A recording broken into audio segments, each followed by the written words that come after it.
We are thinking about going to lowering have their a tariffs? fair deal with China. It's going to be fair. Are you talking to them actively now?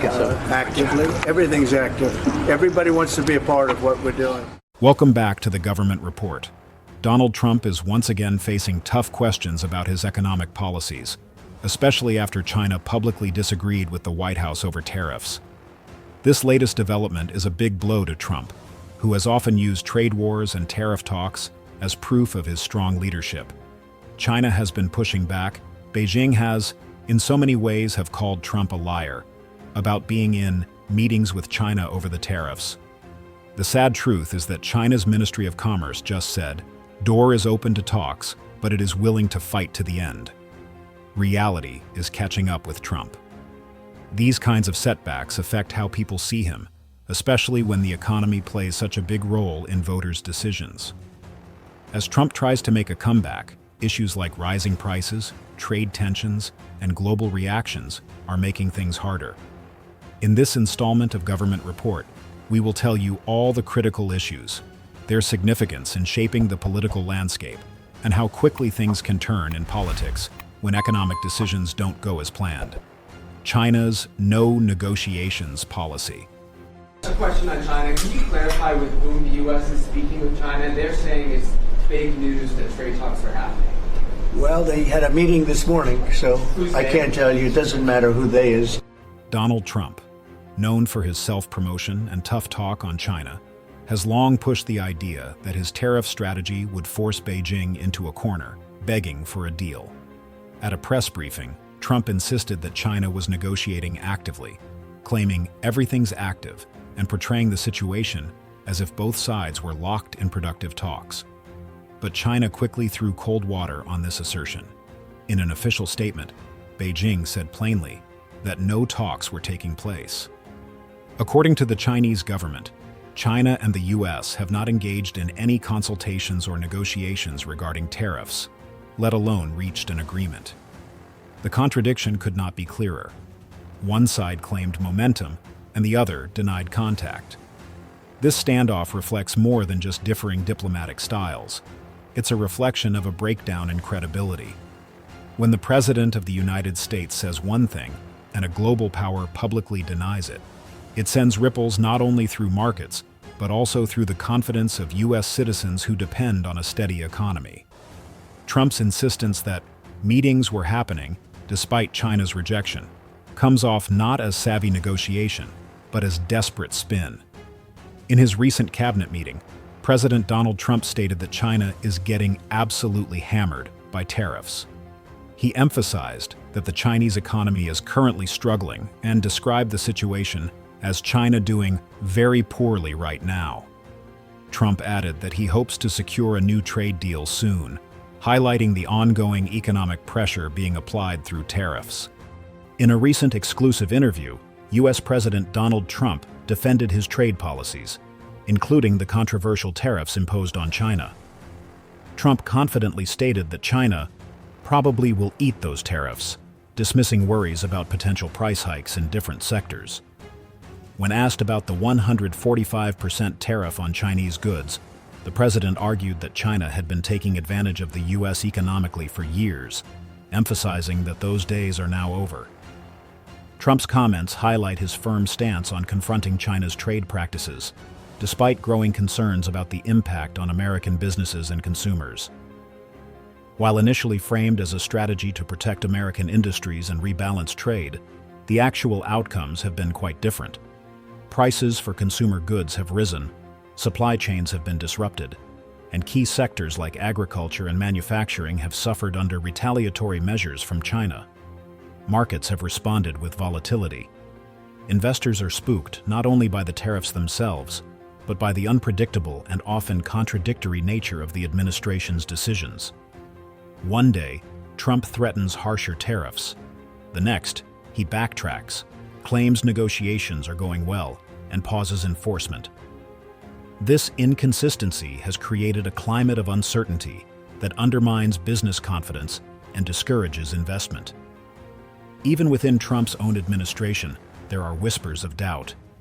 Reports suggest that some officials privately admit they misjudged China's response.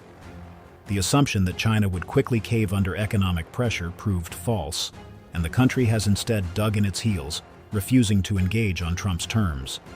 The problem isn't just miscalculation, it's hubris. Approval ratings in free fall. The impact of Trump's economic approach is showing up in the polls, and the numbers are brutal. According to a range of surveys compiled by the New York Times, Trump's overall approval rating has dropped to around 45%, down from 52% shortly after he took office. But when it comes to economic issues specifically, the picture is even worse. A Fox News poll found that just 38% of Americans approve of Trump's handling of the economy. When asked about inflation and tariffs, only 33% expressed support. This drop is important because it shows how people feel about how Trump is handling the economy, which has been a major focus of his time in office. With problems like rising prices and supply issues still going on, many people are unhappy with how these problems have been dealt with. In the past, when a leader's approval ratings dropped, it often meant tough times ahead. Some past presidents even lost support in Congress when their ratings went down. For Trump, the way the economy is doing and how people feel about it could play a big role in the next election, as voters decide who they trust to fix these issues. These are historically low numbers for a president who branded himself as a business genius and promised to make America rich again. During his first campaign and the early months of his presidency, many Americans gave Trump the benefit of the doubt, believing his business background would translate into economic success. But the cracks in that narrative are becoming harder to ignore. For the first time since 2001, a majority of Americans say their personal financial situation is getting worse. That kind of sentiment isn't shaped by pundits or partisan spin, it's shaped by reality. Rising prices, unstable job markets, and the uncertainty created by erratic policy decisions all contribute to a growing sense that Trump is in over his head. Trump's image has always been built on the persona of a man who could cut through bureaucracy and get results. His brand, polished over decades in business and reality TV, was based on confidence, bravado, and winning. But when applied to the world of global economics, that image is beginning to fall apart. Negotiating with a global superpower like China isn't like striking a real estate deal. It requires understanding nuance, managing long-term strategy, and knowing when to compromise. Trump's approach, loud threats followed by public backtracking, has made it difficult for partners and rivals alike to take the U.S. seriously. And when the Chinese government openly refutes the claims of the president, it damages America's reputation as a trustworthy player on the world stage. This disconnect between style and substance has been a recurring theme in Trump's economic agenda. Whether it's his frequent flip-flops on tariffs, his threats to fire key officials like Federal Reserve Chair Jerome Powell, or his refusal to acknowledge the economic consequences of his own decisions, the pattern is clear: a leader who reacts rather than plans. America's global brand takes a hit. Beyond polling numbers and economic data lies a deeper concern: the damage being done to America's reputation. As the world's largest economy and one of its most influential powers, the United States has long enjoyed the status of a reliable partner in global affairs. American products, institutions, and currency have been trusted across borders. But that trust is beginning to erode. Financial experts and international commentators are increasingly warning that Trump's erratic policies are tarnishing the U.S. brand. The cover of The Economist recently depicted a battered American eagle wrapped in bandages, symbolizing a nation that's lost its balance. Longtime investors who once saw U.S. Treasury bonds and the dollar as safe bets are now questioning that confidence. That's not a minor issue. It's a warning that long-term damage could follow if faith in America's economic leadership continues to fade. As one prominent investor put it, it can take a lifetime to repair the damage that has been done. Brand damage isn't easily reversed. The perception that America has become an unstable or unreliable player can lead to reduced investment, slower growth, and a diminished role in setting global standards. That, in turn, affects every American, from those looking for jobs to those planning their retirement. What makes the situation especially volatile is that the chaos is not theoretical, it's lived. Across the country, Americans are feeling the pinch. Prices for everyday items have gone up. Egg prices, grocery bills, rent, and gas have all become key indicators of broader economic anxiety. Voters who once supported Trump in hopes of economic improvement are starting to reconsider. In focus groups and town halls, many say they were drawn to Trump's promise of lower costs and greater financial freedom. Now, they feel betrayed. Some remain loyal, but increasingly sound unsure, saying things like, "I hope this works out." Others have already jumped ship, convinced that Trump's promises were either naive or intentionally misleading. It's not just about partisan politics, it's about survival. Lower-income voters, in particular, feel every uptick in prices. For them, Trump's economic experiment has real consequences. The disconnect between what they were promised and what they are experiencing has become too wide to ignore. The political cost of economic delusion. Donald Trump is now learning the hard way that while loud slogans can stir up crowds, they don't fix complex problems, especially when it comes to economics. For years, Trump promoted tariffs as a bold move to protect American industry and punish countries like China. He repeatedly insisted that these tariffs would bring money into the U.S., force China to play fair, and strengthen American jobs. But now, that narrative is starting to crumble in a very public and embarrassing way. When China openly contradicts the White House, saying the U.S. is the one feeling the tariff pain, not them, it exposes a truth Trump has tried to avoid. His tariff war hasn't delivered the wins he promised. This contradiction from one of the world's largest economies doesn't just challenge his policy, it strikes at the heart of his political identity. In politics, especially at the presidential level, image and perception matter just as much, if not more, than policy outcomes. Trump built a political brand around being a tough negotiator and a savvy businessman who could make America win again. But with China now challenging that image directly, the cracks in his economic leadership are becoming harder to hide. Tariffs have driven up costs for American businesses and consumers, and the promised benefits haven't shown up the way Trump predicted.